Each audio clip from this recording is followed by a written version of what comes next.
Olá, bom dia a todos e todas que nos assistem nesta manhã de domingo. É um prazer falar contigo. Eu sou o pastor Irênio Silveira Chaves e este é o programa de estudo bíblico à distância da Igreja Batista da Orla Oceânica. Como você pode ver, hoje é um domingo diferente porque minha voz não é a mesma de sempre. Passei uma temporada aí de recuperação de uma gripe e estou em condições, nesta manhã, de poder compartilhar contigo esse estudo. Graças a Deus, porque eu até imaginei que não teria condições de chegar a esse ponto. Então vamos ao nosso estudo, porque nós estamos seguindo uma jornada longa de estudos em Atos dos Apóstolos, um grande livro da Palavra de Deus, importantíssimo para a igreja nesse tempo. E nós estamos aproveitando cada capítulo, cada passagem, revendo cada conceito, porque é um estudo que eu tenho acompanhado durante alguns anos do meu ministério, da minha sequência de preparo, nas minhas pesquisas. Então, esse livro para mim é fascinante. Aliás, tanto o Evangelho de Lucas quanto o livro de Atos, que são escritos por Lucas, o mesmo autor. Para mim, eles me fascinam bastante. São dois conteúdos que falam muito a respeito da nossa fé, da nossa relação humana como cristãos e cristãs no mundo. E nós estamos descobrindo isso a cada momento. Nós já avançamos bastante e vamos avançar um pouquinho mais. Convido você a ficar com a gente até o final. Como você sabe, a gente tem um material de estudo que está disponibilizado em nosso blog. O endereço do blog está aqui embaixo. Você vai lá na página de estudos, vai encontrar a apostila para os estudos em Atos dos Apóstolos, o povo do caminho. A apostila é gratuita, você pode baixar, pode fazer, inclusive, o que quiser com ela, no sentido de respeitar os direitos autorais, claro, mas ela é gratuita, ela é colocada à disposição para você. Você pode reproduzir, você pode salvar no seu computador, você pode enviar para os seus amigos, ok? Deus abençoe aí o uso desse material, porque ele foi feito exatamente para isso, para abençoar a vida da igreja. Nesse tempo aí de tantas coisas caras, tantas coisas com valores acima daquilo que era praticado, nós ficamos muito felizes de poder oferecer um material com tecnologia, com conteúdo para abençoar o reino de Deus. E espero que isso ajude você, a sua igreja, seus irmãos e irmãs em Cristo, sua família, seus amigos, a terem um conhecimento mais profundo das Escrituras. Bom, gente, sem mais demora, vamos passar à nossa apresentação, porque a nossa aula é sempre marcada assim, desse jeito. Nós temos um conteúdo escrito, temos um conteúdo falado, mas também temos um conteúdo visual, que é a nossa apresentação. Segue aí então a nossa apresentação. Estudos em Atos dos Apóstolos, o povo do caminho. E nós vamos ver hoje que a palavra caminho é uma palavra muito usada no livro de Atos. Lucas não chama a igreja de outro nome a não ser o caminho. É esse o nome que a igreja tinha. E é com muito prazer que a gente pode encontrar isso, porque faz com que o evangelho seja melhor conhecido pelas pessoas daquela época. Eles conheciam a igreja assim, porque era um caminho, ela não era uma religião, ela não era como se diz hoje, né? Um sistema, era uma jornada, era um movimento do caminho. E é isso que a igreja precisa resgatar. Ela precisa restaurar esse sentido de ser um movimento de pessoas que caminham em direção a um propósito, a um objetivo. Objetivo esse traçado por Jesus de Nazaré, que foi tão gente quanto a gente e nos chamou a sermos pessoas tão sensíveis ao Deus de amor, o Deus de graça, que Ele é. E Deus abençoe para que a gente possa entender isso, colocar em prática em nosso dia a dia. Bom, pessoal, nós vamos passar então a conhecer a aula de hoje, que é a 16ª do nosso curso. Sinal que 15 já ficaram para trás, não é? E se você perdeu alguma dessas aulas, pode recuperar olhando lá na playlist do YouTube e você vai encontrar as aulas anteriores. Aproveite, elas estão também disponibilizadas gratuitamente para que você possa estudar as escrituras através da videoaula. Elas ficam gravadas na playlist do nosso canal, tanto no canal da igreja quanto no meu canal pessoal. Na nossa 16ª aula, vamos falar sobre esse povo do caminho, alcançando pessoas para o reino de Deus. Vamos ver a passagem do final da segunda viagem missionária para a terceira viagem missionária, quando ela começa, que é quase que imediata, uma para a outra. Quem lê a Bíblia rapidamente quase não percebe a passagem para a terceira viagem missionária. Eu separei um versículo aqui para a gente meditar. Atos 18, 9 e 10 diz assim: certa noite, o Senhor falou a Paulo em visão: não tenha medo, continue falando e não fique calado, pois estou com você, e ninguém vai lhe fazer mal ou feri-lo, porque tenho muita gente nesta cidade. Olha, meus amados irmãos e irmãs, esse é um versículo que me acompanha durante muitos anos do meu ministério. Sempre entendi que o testemunho do Evangelho ele se dá de dois modos. Ele se dá através da vida da gente, mas se dá também através da fala. Testemunho é falar. Mas a fala precisa ser coerente, né, com a vida. Não adianta nada você ter uma vida desregrada, distante do Evangelho e tentar falar daquilo que o Evangelho diz. Ou então você falar de uma coisa e viver outra. Não cabe. Nós somos chamados a viver o Evangelho no mundo como testemunhas, mas somos também chamados a falar. Paulo estava em Corinto nessa época. E ele então se sente ali impelido, porque havia muita ameaça, muita perseguição, estava demais o negócio. E então o Senhor visita ao apóstolo Paulo, ele dá uma visão ao apóstolo Paulo e fala ao coração de Paulo. Por que que ele deveria falar? Por que que ele deve falar? Parece que a gente está vivendo um tempo que todo mundo conhece o Evangelho. Por que que a gente tem que falar hoje ainda? Exatamente por isso. Porque tenho muita gente nesta cidade. Acredite, meu irmão, minha irmã. Deus tem muito povo na cidade de Niterói. Você que não é de Niterói, você é de outra cidade. Deus tem muito povo na sua cidade. Deus tem muito povo pelas cidades espalhadas no mundo e Ele quer usar as pessoas em cada cidade, em cada lugar, para falar do seu amor e fazer a chamada, o chamado divino, ser esse instrumento para o chamado divino para seguir o Senhor.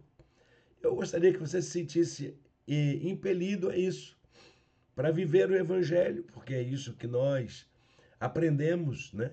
Mas, acima de tudo, a ser um anunciador, um falador daquilo que o Senhor quer fazer.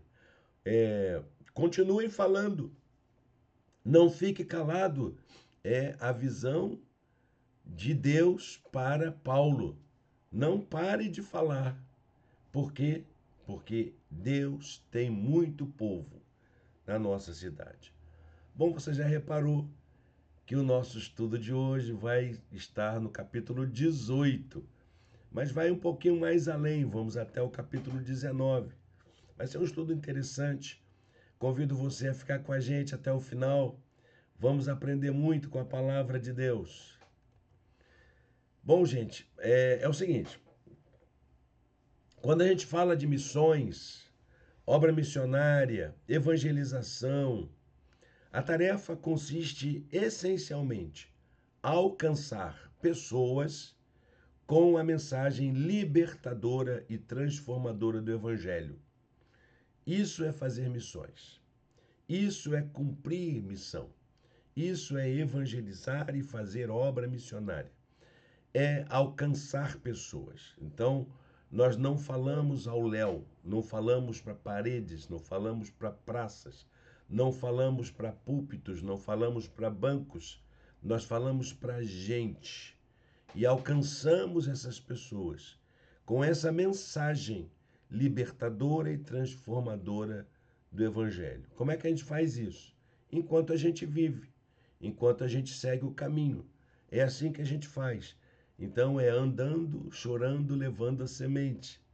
Como diz o Salmo 126, lembra dele? Dá uma olhadinha lá. Aquele que leva a preciosa semente, andando e chorando. É isso que nós somos. Pessoas que vivem o Evangelho, pessoas que colocam em prática o Evangelho, andando e chorando ao longo do caminho e falam daquilo que acreditam, falam daquilo que creem, levam a semente da palavra de Deus pelo caminho. As pessoas são alcançadas em meio aos seus sofrimentos, em meio às suas angústias, às suas esperanças, aos seus valores. E elas são interpeladas para assumirem um compromisso, como o que nós temos, de se tornarem participantes do reino de Deus. Que é esse o nosso objetivo. O objetivo não é fazer com que a pessoa seja membro da nossa igreja, mas fazer com que ela se torne uma participante do reino de Deus. Que o Senhor possa entrar no seu coração, fazer morada nele, transformar aquela vida, assim como transformou a nossa. E era isso que eles viviam, os apóstolos, a equipe missionária que nós vimos, né? Que já está sendo ampliada para tanta gente, tem tanta gente sendo agregada a esse trabalho, tanta gente se reunindo em torno dessa tarefa de Paulo, Silas, Timóteo, Lucas, que estão seguindo o caminho, eles estão indo adiante. Nós ainda estamos na segunda viagem missionária. Ele já vai seguindo adiante. Então, o que acontece? A palavra de Deus diz que eles fizeram um percurso para que depois voltassem para Antioquia. Esse era o sentido da viagem. Eles faziam um tour, inclusive com uma incursão à Europa, e voltavam para Antioquia. As últimas cidades dessa jornada foram Corinto e Éfeso, que ainda são cidades para dentro do Oriente, na Turquia ainda, né? São cidades que hoje fazem parte da Turquia. Corinto, inclusive, é uma grande cidade portuária, uma cidade conhecidíssima na Turquia. E Éfeso, também na Ásia Menor, tem outro nome, né? Mas ela ainda existe, as ruínas estão lá. Quem quiser fazer uma viagem, me chama que eu dou uma orientação para você de onde conhecer. Eu não conheço, nunca fui, mas se eu pisar o pé lá, eu sei direitinho onde está cada coisa que marca a história do cristianismo. Deve ser uma aventura fantástica. Quem tem recurso para fazer isso, essa viagem, por favor, faça. Vai ser de bom proveito para você e depois conta para mim como foi essa experiência. Então, Paulo estava em Atenas, nós vimos na aula passada, onde ele apresenta a mensagem aos filósofos, aos pensadores da cidade, àquelas pessoas que viviam ali. Dali, de Atenas, ele vai para Corinto, porque ele vai primeiro sozinho, depois a equipe vai depois. A equipe depois acompanha. Quando Paulo foi para Corinto, ele conhece um casal que é muito importante para a igreja de um modo geral. É o casal Áquila e Priscila. Áquila e Priscila vão aparecer em várias cartas de Paulo, inclusive dizendo que na casa onde esse casal morava, sempre tinha uma igreja reunida, sempre tinha alguém sendo alcançado pelo evangelho. Era um casal que colocou em prática, que aplicou sua vida a trabalhar pelo reino de Deus, fazendo com que sua vida, sua casa, todas as suas coisas estivessem a serviço de uma igreja, de uma vida de comunhão, de comunidade mesmo, de alcançar pessoas. Esse casal vinha fugido de Roma, porque o imperador, que era Cláudio na época, ele fez uma perseguição aos judeus. Não estamos falando de cristianismo ainda. Estamos falando ainda dessa diáspora judaica que está espalhada por todo o Império Romano. E Cláudio, o imperador, faz uma perseguição aos judeus lá em Roma, e esse casal tem que sair de lá e vai para Corinto. E Paulo os encontra, porque o Áquila tinha a mesma profissão de Paulo. Eles eram fabricantes de tenda, fabricantes de tenda. Uma habilidade muito rara naquele tempo. Aliás, rara não, necessária, porque era assim que as pessoas viviam quando eles iam fazer suas viagens. Como as viagens eram longas, então eles tinham que ter suas tendas, ter as suas barracas para poderem acampar e ali então fazerem as suas longas viagens. Deveria ser um produto assim, muito procurado. E Paulo e Áquila ficaram juntos fazendo isso durante algum tempo. Inclusive, Paulo foi morar na casa do casal também. Foram acolhidos na casa de Áquila e Priscila. Priscila, inclusive, foi considerada uma das pastoras da igreja. Olha, não está escrito em nenhuma parte do Novo Testamento, porque você sabe que o Novo Testamento segue a matriz cultural da época, que era patriarcal. O Evangelho foi escrito dentro de uma cultura patriarcal. Então era muito difícil chegar a dizer que uma Priscila era pastora, que era líder da igreja.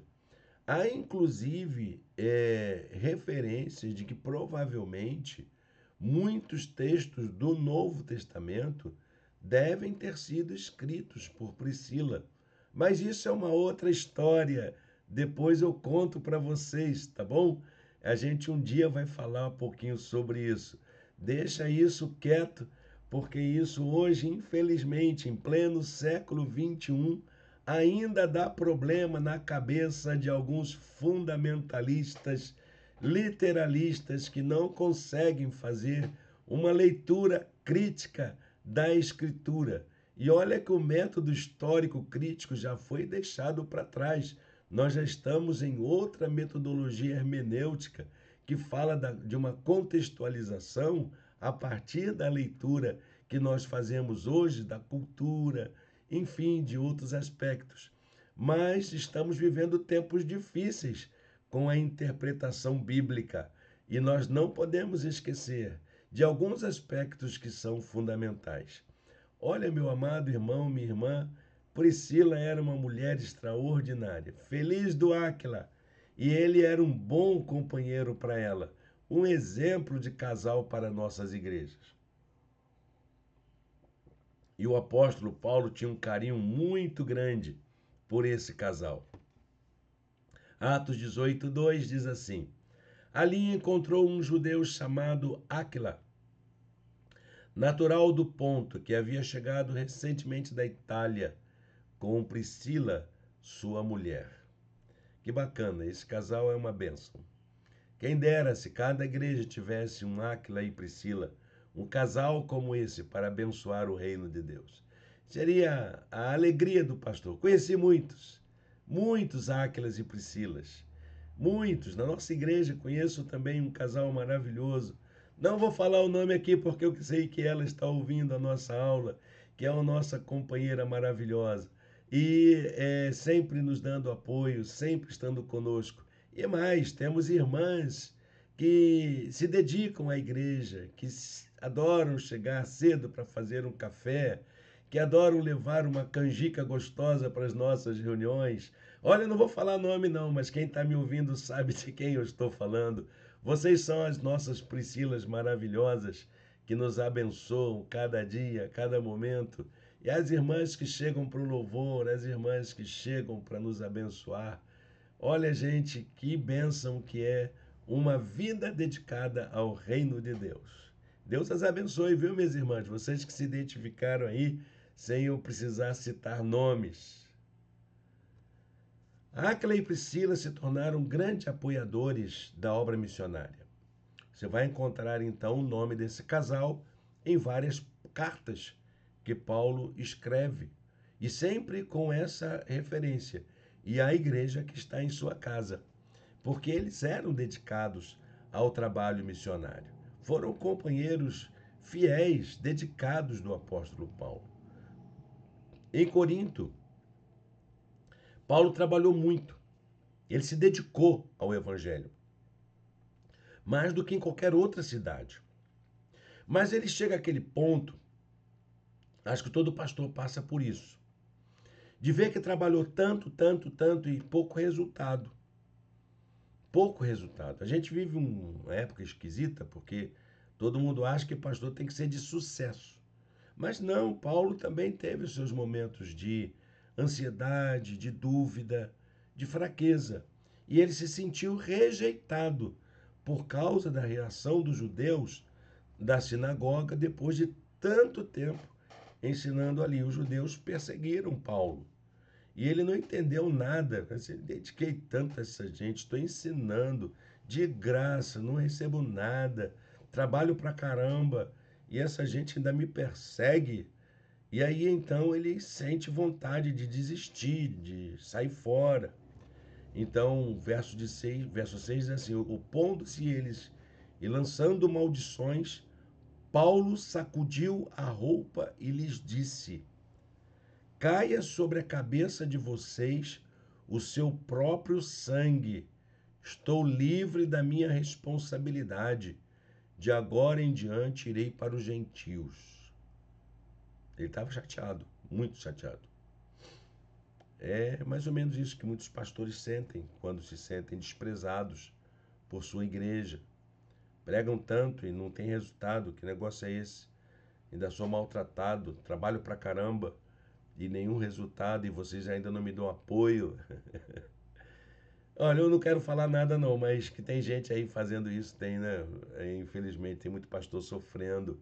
Muita igreja que gosta de ver o seu pastor sofrer, mas não fique triste com isso não. A obra é do Espírito Santo, e essa é a parte legal da história. Que Paulo ficou chateado, ficou. Que o seu pastor pode ficar chateado? Pode. Mas que o Espírito Santo é quem faz a obra, isso é verdade. Isso é verdade. E o Espírito Santo fez a obra completa na vida de Paulo. Lucas relata que após essa reação de Paulo, vários judeus tementes a Deus deram apoio a ele e muitas conversões aconteceram.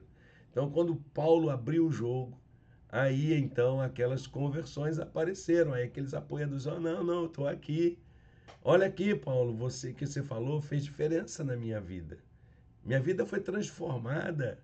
Eu sou uma nova criatura. Eu creio em Jesus. Então, verso 8 diz assim: dos coríntios que o ouviam, muitos criam e eram batizados. Eu me lembro uma vez que eu passei por isso, numa das igrejas que eu pastoreava. Aí tinha um diácono muito amigo. Eu estava muito triste. Aí ele foi à frente, fazendo uma homenagem, acho que era dia de pastor, alguma coisa assim. Eu estava muito chateado, porque era muito trabalho, a remuneração muito baixa, a família sofrendo muito. Então ele foi à frente e disse: quantas pessoas aqui foram batizadas pelo pastor Irene? A maioria da igreja levantou a mão. Então tá aí, pastor, esse é o seu trabalho, é o resultado do seu trabalho. A igreja ela foi fruto do seu trabalho. Estamos aqui juntos com o Senhor.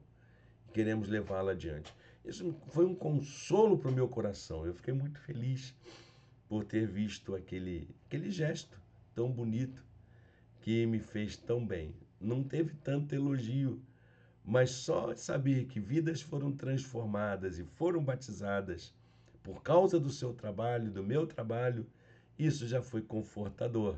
Era o que Paulo que precisava. Paulo precisava saber disso, ver os frutos do seu trabalho. E aí teve um momento que ele teve uma visão. O Senhor disse a Paulo para que permanecesse em Corinto, pois ainda tinha muito povo naquela cidade. Aliás, essa é a tradução que está na versão mais antiga.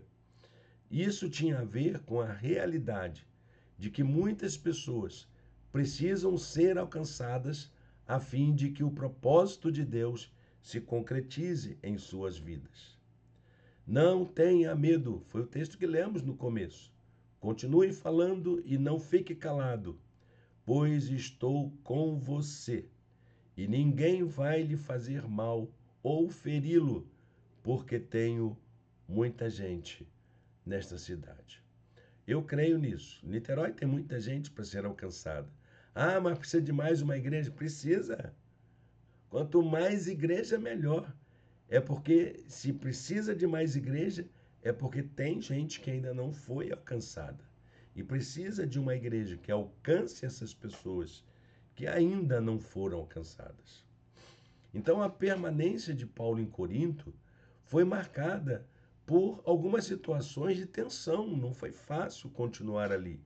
Para Paulo continuar em Corinto, ele precisou superar algumas tensões. Os judeus acusaram os cristãos de ensinarem sobre Deus de forma contrária à lei judaica. Eles ficaram muito mobilizados por isso. Levaram, inclusive, os missionários para os tribunais. O procônsul e o tribunal de Corinto rejeitaram as alegações dos judeus. Deus usou a vida de gente, inclusive, que é fora do evangelho, fora da fé, para poder proteger aos missionários.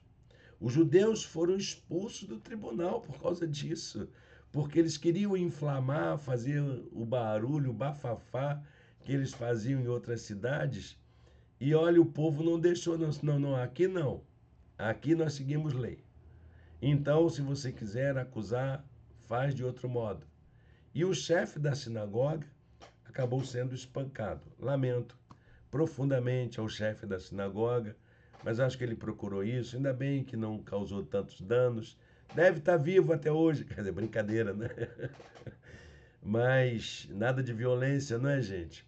A gente não fica feliz por isso, lamenta profundamente que o chefe da sinagoga não tenha entendido e queira ter insistido no seu ódio, no seu preconceito e tentado provocar uma animosidade contra Paulo. Os versículos estão aí anotados, você pode depois dar uma olhadinha para conseguir acompanhar essa história. Depois de passar um tempo a mais em Corinto, Paulo se despediu. E aí então ele vai viajar de volta para a Síria, que é a região para onde ele ia. Ele vai para a Síria e leva consigo esse casal. Sai de Corinto, leva Áquila e Priscila. Lucas registra que há um ato religioso atípico, porque a gente viu lá em Atos 15 que a prática cristã difere da prática judaica, mas há alguns elementos de espiritualidade que permaneceram.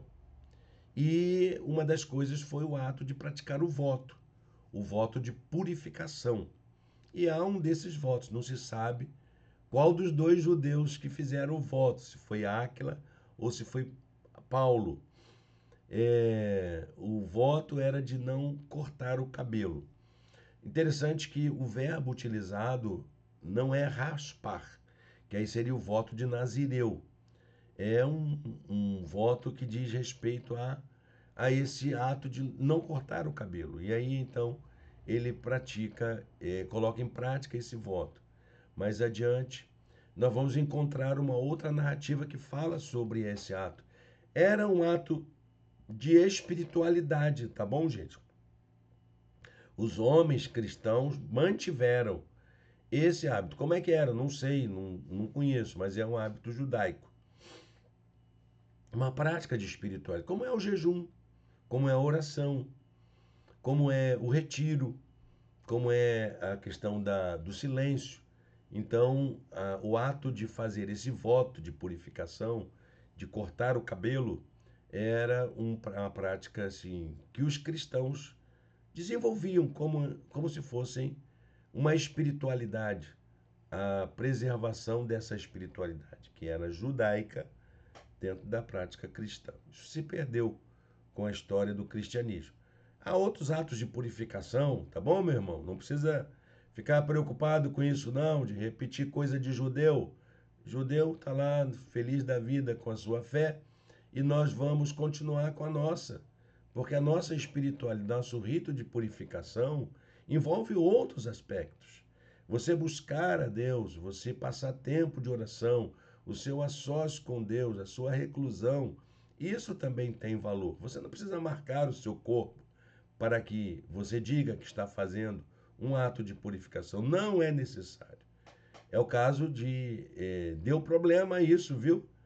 Atos 21, 23 a 27, você dá uma olhadinha lá, nós vamos estudar mais adiante. Isso deu problema na relação com os judeus. E pode ser que seja por isso que essa prática tenha terminado, esse ritual de purificação como prática de espiritualidade tenha terminado. Então, durante a viagem de volta, quando ele está voltando, Paulo foi a Éfeso. E ali deixa Áquila e Priscila.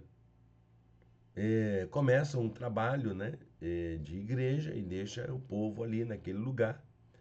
Dali ele vai para Cesareia e chega até Antioquia. Então esse é o fim da segunda viagem missionária, quando ele termina toda a sua jornada. A terceira viagem missionária, ela vai começar algum tempo depois que Paulo chegou a Antioquia. Então ele passa um tempo em Antioquia e aí então ele começa a terceira viagem. Nessa viagem ele vai à Galícia e Frígia inicialmente. Todo o roteiro vai terminar em Mileto, Atos 20, 14, quando Paulo então toma a decisão de fazer a viagem até Jerusalém. Alguns falam que dali ele vai para Roma, já como prisioneiro, para responder um processo. Alguns chamam essa viagem de quarta viagem missionária, mas nós veremos isso mais adiante, quando estivermos estudando essa parte do livro de Atos.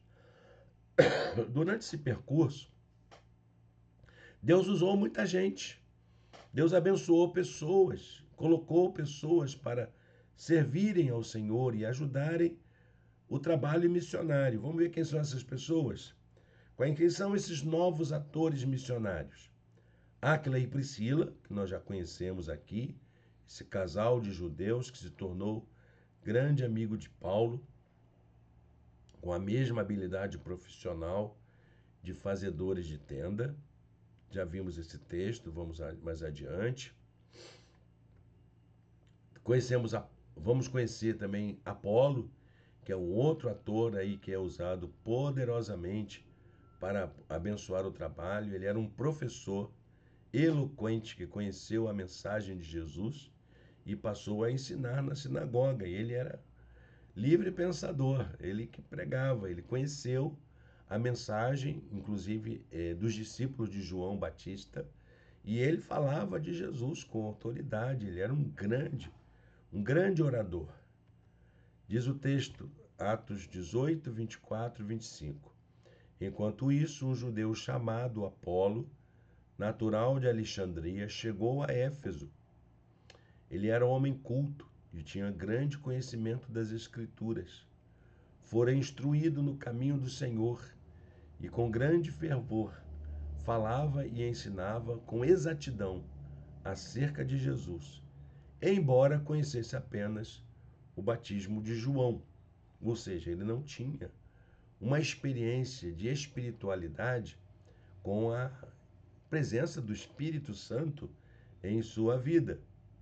Um outro personagem importante que vai aparecer é Aristarco, um cidadão grego da Macedônia que se tornou companheiro de Paulo em suas prisões.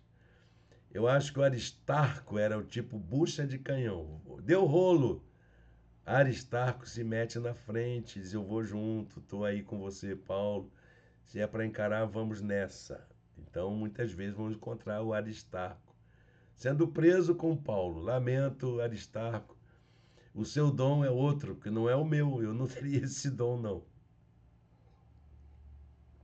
Mas Aristarco se tornou um companheiro de Paulo nas prisões. E muitas vezes precisa, né? Nas lutas e nas provas, nós precisamos de pessoas que nos apoiem, que nos dê consolo, que nos façam companhia. E Aristarco foi um homem usado por Deus nessas ocasiões. Atos 19, 29 diz assim: em pouco tempo, a cidade toda estava em tumulto. O povo foi às pressas para o teatro, arrastando os companheiros de viagem de Paulo, os macedônios Gaio e Aristarco. Acredito que eles se colocaram na frente. Vamos. Vai também preso. Então, essa obra é de Deus, meus irmãos, e é feita nas lutas e nas provas mesmo. Timóteo e Erasto também são outros nomes que aparecem nessa narrativa. Eles tinham se firmado como grandes companheiros da obra missionária. Você vai encontrar o nome deles em Atos 19, 22, como encorajadores e apoiadores usados por Deus. Então, isso que a gente está vendo com isso? Que a proclamação da mensagem do Evangelho era feita em meio à construção de relações interpessoais. Amizades iriam surgindo. Pessoas iam se aproximando. Pessoas se sentiam tomadas, chamadas pelo Espírito para se somarem a esse trabalho. Não é um trabalho de um só. O pastor não faz igreja sozinho. Deus levanta outros. E é preciso que essas pessoas tenham consciência do seu papel como atores da obra de missão na igreja. Bom, a pergunta é: como que a gente alcança pessoas para o reino de Deus? Eu queria fazer um levantamento aqui de 6 aspectos que fazem com que essa narrativa que nós estamos lendo, em Atos 18 e 19, apontem caminho para o nosso trabalho de hoje. Evidências de que o trabalho cristão é aprovado por Deus. Quais são essas evidências? Primeiro, temos que ter uma mensagem encorajadora, com base na palavra de Deus. Depois de se sentir rejeitado pelos judeus, Paulo estava mais seguro de que estava fazendo a vontade de Deus ali em Corinto. A palavra de Deus em visão para Paulo era de que Deus queria usá-lo poderosamente para alcançar as pessoas daquela cidade. O Senhor encoraja seus servos para que se tornem encorajadores de outros. Deus disse a Paulo: não tenha medo, continuem falando, não fique calado, pois estou com você. Que palavras de encorajamento, não é mesmo? Isso deu forças a Paulo para mais 18 meses de trabalho intenso em Corinto. Assim, Paulo ficou ali durante 1 ano e meio, ensinando-lhes a palavra de Deus. A segunda característica é que essa proclamação tem que ser centrada na pessoa de Cristo, não na pessoa do pregador, do apóstolo, do bispo, do profeta e outras coisas mais. É Jesus que tem destaque. É Jesus que é o ungido. O ungido do Senhor é Jesus de Nazaré. Em Éfeso, Paulo havia deixado o casal Áquila e Priscila para cuidar da igreja que havia começado a se reunir, enquanto não retornava. Você vai encontrar isso em Atos 18, 21. Nesse tempo, quando chegou a Éfeso um judeu vindo de Alexandria, que possuía profundo conhecimento das Escrituras e discutia na sinagoga sobre Jesus. E Áquila e Priscila conheceu esse camarada e chama, vem com a gente. Vamos estudar aqui, aprender direitinho essa coisa do Espírito Santo, essa coisa de viver em comunhão, não ser um ator isolado, não ser um franco atirador. Vem aqui, vamos fazer parte desse corpo maravilhoso, místico de Jesus, que é a igreja. Áquila e Priscila se aproximaram dele, o instruíram e logo o enviaram para Acaia. Então, em vez de você ficar pregando onde já está pregado, vai lá para outra cidade e os irmãos de lá vão te ajudar. E aí é o evangelho se expandindo. A mensagem do evangelho aponta para Jesus como o Messias prometido, aquele que veio para buscar e salvar o que estava perdido. Apolo refutava vigorosamente os judeus em debate público, provando pelas Escrituras que Jesus é o Cristo. Que maravilha! Que figura que Deus levanta para apoiar o ministério de Áquila e Priscila. Uma outra característica é uma vida marcada pela ação do Espírito Santo. Quando Paulo chega a Éfeso, encontra o resultado do trabalho feito por Áquila e Priscila. Trabalho extraordinário, mas também pelo trabalho de Apolo, que é esse pregador que Deus está usando poderosamente para convencer os judeus da graça e do amor de Deus. Entre as pessoas alcançadas, havia um grupo que ainda não tinha sido abençoada com a presença do Espírito Santo. Só tinham recebido o batismo de João, o batismo nas águas, que era o mesmo praticado por Apolo antes de seu encontro com Áquila e Priscila. Então era um grupo pequeno, né? Uma igreja pequena, que ainda não tinha tido essa experiência com o Espírito Santo. A preocupação de Paulo era que eles tivessem uma vida cheia do Espírito Santo, além de conhecerem a respeito da mensagem do Evangelho. Então, aqueles discípulos, esse grupo de 12, foram rebatizados. Muita gente fala assim, não, esse negócio de rebatizar não está na Bíblia, não. Está sim, está lá. Atos 19, 5. É pecado rebatizar, não é não, meu irmão, de jeito nenhum. Batismo não é sacramento não, meu querido. E batismo é símbolo, é um ato simbólico da graça. Então, se você está entendendo que a graça está se aprofundando na sua vida, vem para cá, vamos praticar isso aqui da maneira correta, da maneira como deve ser. E o apóstolo Paulo fez isso. Disse, olha, João Batista batizava de um jeito, os cristãos batizam de outro. Então vem para cá ser batizado do jeito que os cristãos batizam. Mas é igual, é mergulho do mesmo jeito.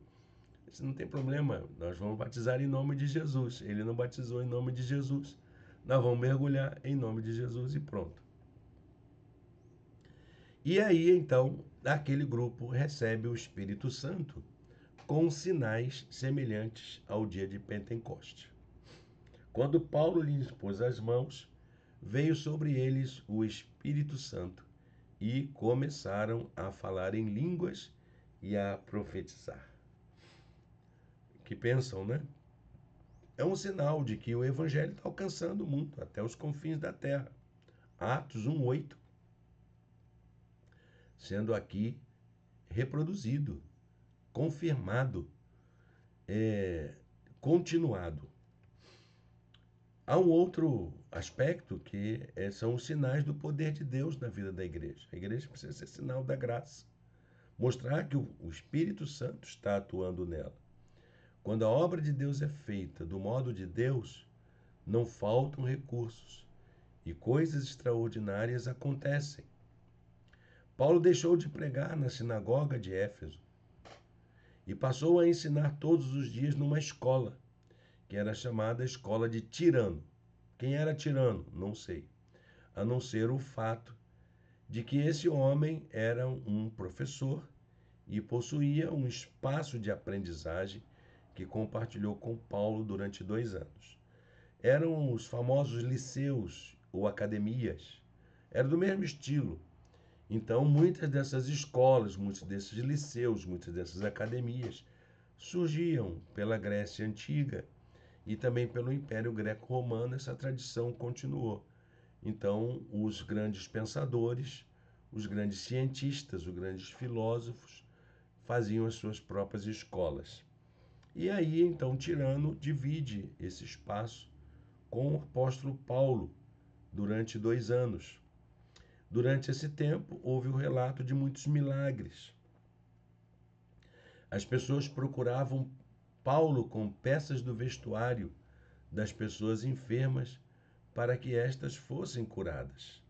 Deus fazia milagres extraordinários por meio de Paulo. Isso é importante a gente entender, que se Deus está nisso, meus irmãos, não vai faltar sinal de que Deus está presente fazendo a sua obra. Outra característica, sinal de transformação de vidas. Vidas precisam ser transformadas. Não há coisa que estimule mais uma igreja do que vidas transformadas, do que novas criaturas em Cristo e pessoas abraçando o Evangelho. O sucesso da pregação em Éfeso abriu espaço para a atuação de falsos pregadores, de oportunistas. E isso é importante a gente entender, porque ao mesmo tempo em que o Evangelho é anunciado, o diabo não está satisfeito e vai plantar a semente da discórdia. Havia um grupo de judeus em Éfeso que praticava exorcismo. E eles usavam o nome de Jesus e de Paulo para fazerem isso. Eram falsos pregadores, falsos profetas. Você já viu isso hoje? Ah, mas eles falam em nome de Jesus. Falam em nome do apóstolo Paulo. Mas o que acontece? Essas pessoas não são usadas por Deus. Ah, mas tem milagre lá. Eles também expulsam demônios. Olha, gente, isso é uma história muito longa que não dá para a gente resumir aqui, não. É possível acontecer sinais? Sim, sinais e prodígios não querem dizer muita coisa, não. Embora isso seja importante, mas sinais e prodígios é uma outra história, pirotecnia. Tudo isso é algo que precisa ser revisto na nossa prática de fé.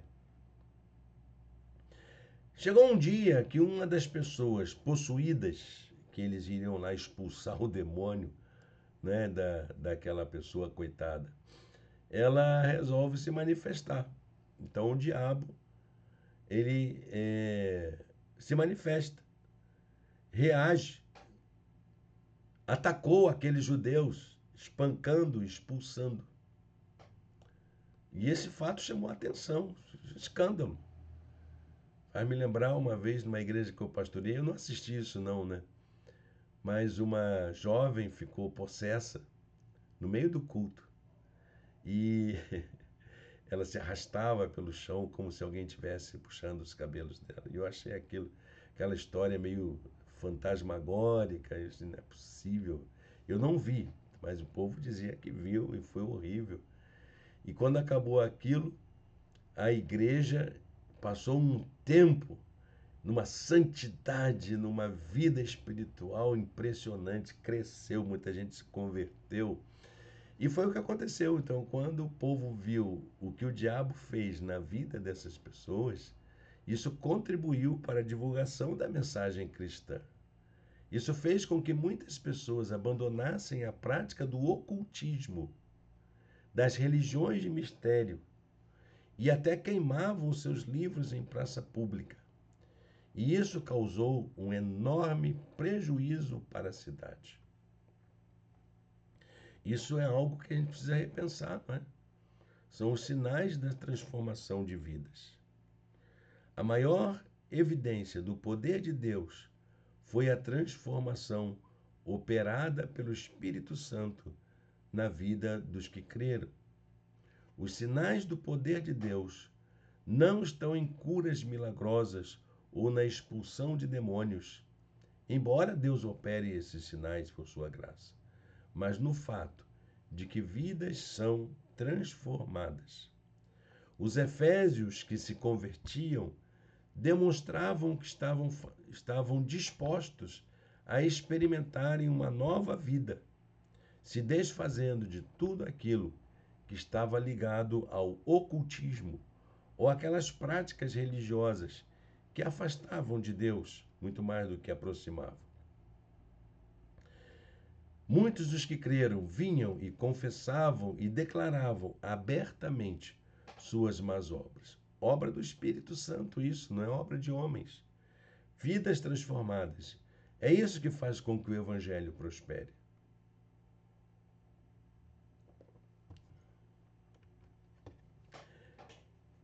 A sexta marca é a marca da contracultura. O Evangelho, meus amados irmãos e irmãs, é contracultura. Não quer dizer que ele seja contra a cultura, mas é que ele está na contramão dos valores que regem aquela cultura onde ele está inserido. Há outros valores, como mais nobres, como comunhão, fraternidade, amor, misericórdia, compaixão. Esses atos é que regem a vida do Evangelho e que devem impregnar a cultura, não práticas religiosas, não costumes, não moral, mas esses valores que engrandecem a vida humana, que dão dignidade. E havia, então, dentro da cultura de Éfeso, uma prática egoísta, uma prática acumuladora, gananciosa. E nós vamos ver como é que isso aconteceu. Éfeso era conhecida como a cidade da deusa Ártemis. Na mitologia grega, Ártemis era relacionada à caça e também era a deusa da proteção das mulheres, dos direitos da mulher. Na mitologia romana, Ártemis era chamada de Diana. Então, por isso que muitas vezes a igreja, Éfeso será conhecida como a capital do templo de Diana, no tempo do Império Romano, mas ligada a essa tradição grega, né, que era a deusa Ártemis, equivalente na mitologia grega. Havia na cidade um grupo de artesãos que vivia da comercialização de artefatos para o templo da deusa Diana. Havia lá, ainda tem lá, as ruínas do templo de Diana, na cidade de Éfeso. Então, por causa da ameaça de perderem seus ganhos, esses artesãos que faziam esses artefatos para vender para os turistas, para os religiosos que vinham para adorar a deusa Diana, alguns desses artesãos se sentiam ameaçados e mobilizou outros trabalhadores para fazerem um protesto. Disse, olha, o evangelho, essa igreja aí, esse povo do caminho está crescendo, está tirando nossos compradores e estamos ameaçados de perder o nosso ganha-pão. Os artesãos mobilizados foram para o teatro da cidade. Também nas ruínas da cidade de Éfeso você vai encontrar o grande teatro da cidade de Éfeso, que era um teatro aberto, público, né? Bem naquele estilo grego. E aí faz aquele tumulto, aquela mobilização, os artesãos reunidos, leva naquela turba todo mundo e junto com eles os companheiros de Paulo, Gaio e Aristarco. Paulo não estava junto. Levaram Aristarco por via das dúvidas. Leva esse aí porque ele é o protetor de Paulo. Houve um grande tumulto durante a reunião. Então, lá no teatro, eles fizeram uma balbúrdia muito grande. Paulo quis, inclusive, ir ao teatro, mas foi impedido. Alexandre era o que presidia a assembleia e ele consegue acalmar os ânimos, apelando para o bom senso e para o cumprimento da lei greco-romana, pois não havia razão para aquele tumulto. As queixas deveriam ser primeiro encaminhadas ao procônsul e ao tribunal, para depois eles fazerem aí, deixar com que a justiça cumpra. Há muita gente querendo fazer justiça com as próprias mãos, né? Era o caso daqueles artesãos. É o fato do direito, eles tinham direitos trabalhistas, estavam se sentindo ameaçados, mas eles deveriam recorrer ao caminho da lei, ao caminho dos tribunais, sem problema nenhum. A proclamação do evangelho, mesmo, está na contramão dos valores defendidos pela sociedade. E é isso que entra a graça de Jesus. Quando Deus usa pessoas para lembrar que o Evangelho segue a lei, o Evangelho não fere a sociedade, o Evangelho não ameaça pessoas, o Evangelho traz nova vida. Isso pode causar um mal-estar, com certeza, mas é inevitável que isso aconteça, não é? É inevitável que isso aconteça.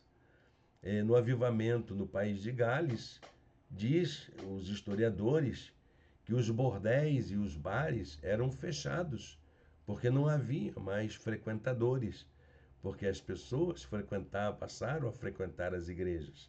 O grande avivamento no país de Gales resultou nisso. Fazer o quê? É o evangelho causando mal-estar. Não que isso seja ruim, não tem nenhum aí aspecto moral para condenar essas empresas, mas o Evangelho traz nova vida. Vidas são transformadas. E isso precisa ser enfatizado. Nossos valores são outros. Aquilo que guia a nossa vida é outro aspecto. O Evangelho é contracultural. Os valores do reino de Deus não estão alinhados com os valores seculares. Então, é bom a gente lembrar isso. Naquele tempo, houve um grande tumulto por causa do caminho, que era a igreja. Caminho era a igreja, tá bom? É o nome da igreja. Então, por causa desse povo, houve um grande tumulto. Inevitável, mas por causa desse aspecto, nossos valores são outros. Aquilo que guia a nossa vida são outros aspectos. Dá dignidade para a gente. Bom, pessoal, para a gente concluir essa palavra, vou deixar uma lição aqui para a nossa vida de tantas coisas boas que a gente aprendeu até agora. O que faz com que a obra de Deus faça sentido é o fato de que pessoas são abençoadas pela proclamação e pelo serviço daqueles que fazem parte do caminho. Deus quer usar a vida de seu povo de muitas maneiras para que outros sejam também usados por ele. É como uma reação em cadeia que faz crescer cada vez mais, apesar das lutas e das dificuldades. Versículo para a gente guardar no nosso coração.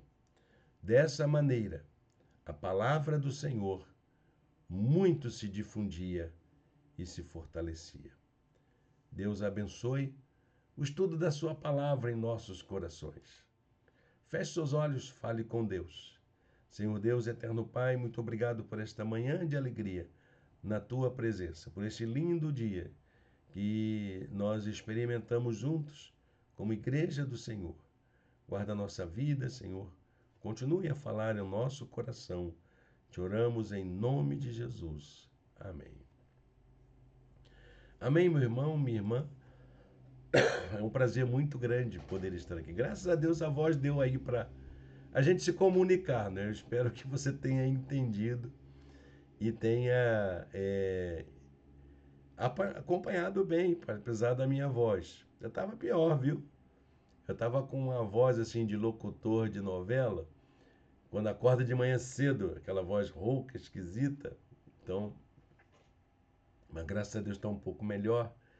Vamos adiante. Olha, gente, quero dar um recado à nossa igreja, aos irmãos de nossa igreja. Hoje, o nosso culto será presencial, tá bom? Temos a ceia do Senhor, mas não será em nosso espaço. Nós vamos fazer o nosso culto num outro espaço, na casa de uma de nossas irmãs. Está enferma, nós vamos acompanhar até lá. É aniversário dela e vai ter um culto abençoado. Se você quiser estar conosco, convido você. Só colocar o seu nome nos comentários ou entrar em contato com a gente para a gente falar um pouquinho sobre essa ida lá. Vai pregar o pastor João, a gente vai estar assim muito em família. Vai ser muito legal, viu, gente? Não perca! Vai ser uma festa e tanta da nossa igreja, desses momentos alegres que Deus proporciona para a gente passar junto. Então, convido você, meu irmão, minha irmã, para estarmos juntos logo mais. O culto vai começar às 16 horas, tá bom? às 16 horas. E a gente que só assiste pela internet? Não tem problema. A mensagem estará gravada às 18 horas. Então, às 18h30, haverá uma mensagem em nosso canal. Mas a nossa igreja estará reunida das 16 até as 18, mais ou menos. Às 18h30 vai ao ar a mensagem que nós preparamos na nossa série de reflexões. Então, é um dia de muito trabalho, né? 16 horas, nosso culto presencial. Às 18h30, a transmissão da mensagem aqui no nosso canal, seja no canal da igreja, seja no meu canal pessoal. Aproveite para se inscrever, aproveite para nos seguir. Deus o abençoe, Deus use sua vida a cada dia. Um bom domingo na presença do nosso Deus.